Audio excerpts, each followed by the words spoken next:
साथीहरू मुन्टाहरू हेर्नुहोस् त सानो जग्गा थियो अहिले यहाँ अलिकति लगाएको थिएँ कति राम्रो मुन्टा आएको छ हेर्नुहोस् त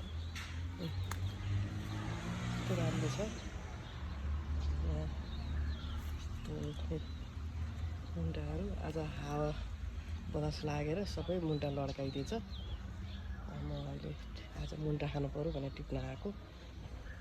अनि साथीहरूलाई पनि मैले देखाएकै मकैहरू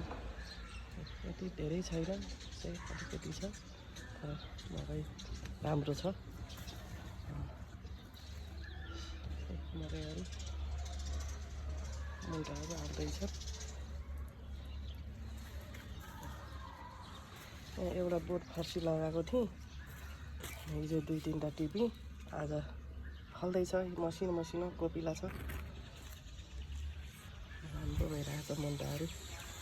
त्यसको साथीहरू सिमी त यसपालि रोपेको थिएँ तर सिमी धेरै उम्रिएन ठिकै छ अब सानो एउटा बोट छ मकै पनि राम्रो हुँदैछ